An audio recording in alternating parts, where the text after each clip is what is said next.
ओम नमो भगवते वासुदेवाय नमः। स्वागत है आप सभी का मेरे राधे कृष्ण ब्रजधाम यूट्यूब चैनल पर। दोस्तों, आज मैं आपको माघ मास में सुने जाने वाली सुंदर कथा का वर्णन कर रहा हूँ, कथा सुना रहा हूँ। इस कथा को प्रतिदिन श्रवण करना चाहिए। लोमस ऋषि जी कहने लगे कि पूर्व काल में अवंती देश में वीरसेन नाम का राजा राज्य करता था। उसने नर्मदा के किनारे राजसु यज्ञ किया और अश्वमेघ यज्ञ भी किए, जिनके खम्भे सोने के बनाए गए। ब्राह्मण को अन्न का बहुत सा दान किया गया और बहुत सी गौएं, सुंदर वस्त्र और सोने के आभूषण से युक्त दान करने वाला था।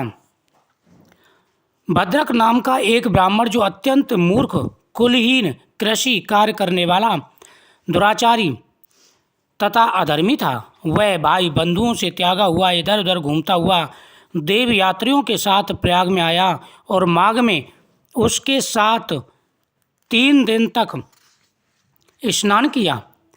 वह 3 दिन में ही निष्पाप हो गया। फिर वह अपने घर चला आया। उसने ब्राह्मण और राजा दोनों को बराबर इंद्रलोक में देखा। तेज, रूप, बल, स्त्री, वस्त्र और आभूषणों से ये दोनों समान थे। ऐसा देखकर उसके महत्व को क्या कहा जाए। राजसु यज्ञ करने वाला स्वर्ग के सुख भोग कर फिर भी जन्म लेता है, परंतु संगम में स्नान करने वाला जन्म मरण से रहित हो जाता है।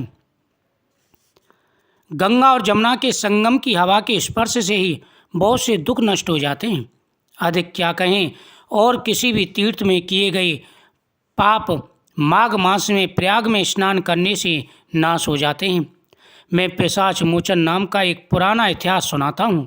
इस इतिहास को यह कन्या और तुम्हारा पुत्र भी सुने, उससे इनको तृप्ति प्राप्त होगी। पुराने समय में देवधुति नाम का बड़ा गंभीर और वेदों का पारंगत एक वैष्णव ब्राह्मण था। उसने पिशाच को निर्मुक्त किया था। वेद निधि कहने लगे कि वह कहाँ का रहने वाला था, उसका किसका पुत्र, किस पिशाच को उसने निर्मुक्त किया था। आप विस्तार पूर्वक यह कथा सुनाइए। लोमस ऋषि ने कहा कि कल्प से निकली हुई सुंदर सरस्वती के किनारे पर उसका स्थान था। जंगल के बीच में पुण्य जल वाली सरस्वती बहती थी। वन में अनेक प्रकार के पशु भी विचरते थे। उस ब्राह्मण के श्राप के भय से पवन भी बहुत सुंदर चलती थी तथा समय पर वर्षा होती थी और वह वन चैत्र रथ के समान था। उस जगह आश्रम में धर्मात्मा देवहूति रहता था। उसके पिता का नाम सुमित्र था। वह लक्ष्मी के वरदान से उत्पन्न हुआ था। वह सदैव आत्मा को स्थिर रखता था। गर्मी में अपने नेत्र सूर्य की तरफ रखता, वर्षा में खुली जगह पर तपस्या करता, हेमंत ऋतु में सारस्वत नदी में सरोवर में बैठता और त्रिकाल संध्या करता। जितेंद्रिय और सत्यवादी भी था। आपसे आप गिरे हुए फल और पत्तियों का भोजन करता था। इसका शरीर सूख कर केवल हड्डियां मात्र रह गई थीं। ऐसे प्रकार उसको तप करते हुए वहाँ पर 1000 वर्ष बीत गए। तप के प्रभाव से उसका शरीर अग्नि के समान प्रज्वलित था। विष्णु की प्रसन्नता से ही वह सब कार्य करता था। दधीचि ऋषि के वरदान से ही वह श्रेष्ठ वैष्णव हुआ। एक समय उस ब्राह्मण ने वैशाख महीने की एकादशी को हरि की पूजा कर उनकी सुंदर स्तुति तथा विनती करी। उनकी विनती सुनकर भगवान उसी समय गरुड़ पर चढ़कर उसके पास आए। चतुर्भुज विशाल नेत्र, मेघ जैसा स्वरूप भगवान को स्पष्ट देखकर प्रसन्नता के मारे उसकी आंखों में आंसू भर आए और कृतज्ञ होकर भगवान को प्रणाम किया।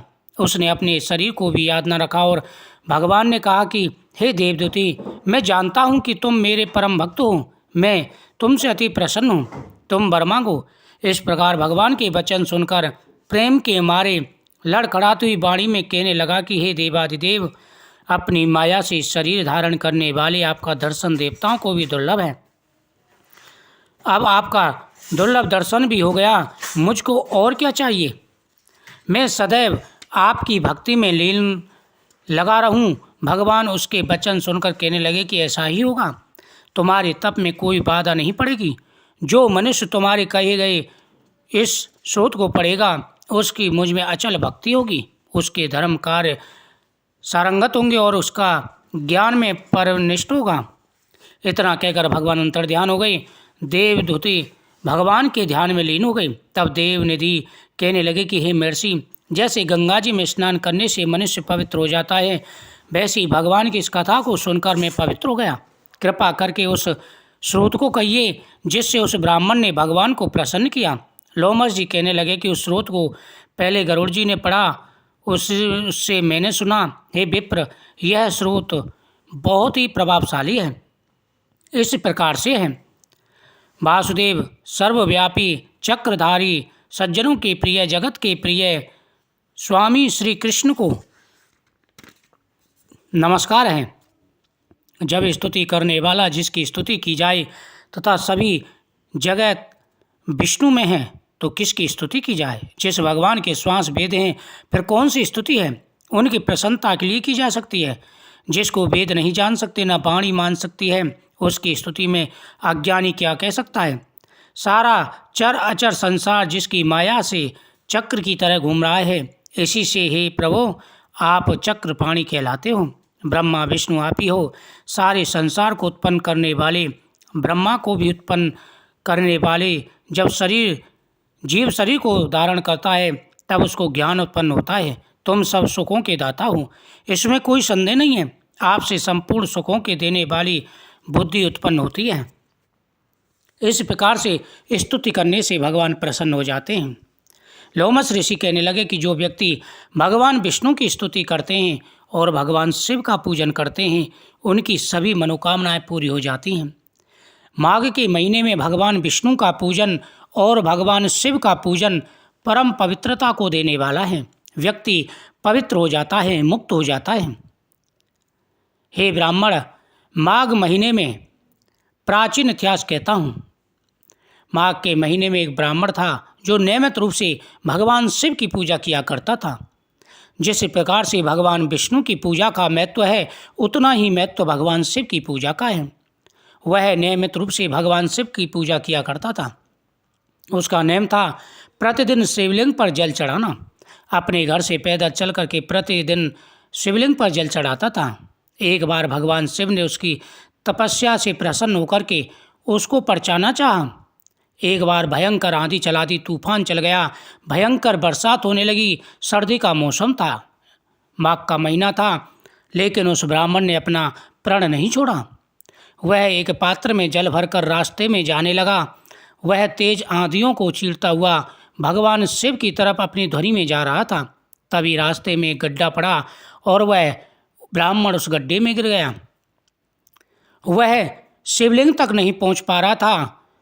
वह भगवान शिव से प्रार्थना करने लगा कि देवाधिदेव, मेरे नियमित रूप से मेरा नियम है, मैं प्रतिदिन आपको जल देता हूँ, लेकिन आज जल नहीं दे पा रहा, मैं क्या करूँ। तभी उसके मन में विचार आया। उसने वही मिट्टी का शिवलिंग बनाया। शिवलिंग बना करके जो जल का पात्र था, उस जल को वहीं पर समर्पित कर दिया। इससे भगवान शिव प्रसन्न हो गए और उसको आकर के दर्शन दिए। इस प्रकार से उस ब्राह्मण को अपने धाम में बास दिया। भगवान शिव और भगवान कृष्ण की भक्ति करने वाला इस संसार में जन्म मरण के बंधन से मुक्त हो जाता है। माघ मास में सुबह स्नान के बाद में सर्वप्रथम भगवान सूर्य देव को अर्घ देना चाहिए। उसके बाद में भगवान शिव और विष्णु की पूजा करें। हे विप्र, इस प्रकार से जो व्यक्ति भगवान शिव और विष्णु का पूजन करते हैं, उनके सभी मनोरथ पूरे हो जाते हैं। इस कथा को प्रतिदिन श्रवण करने वाला धन्य दान से संपन्न हो जाता है। ओम नमः शिवाय। ओम नमो भगवते वासुदेवाय।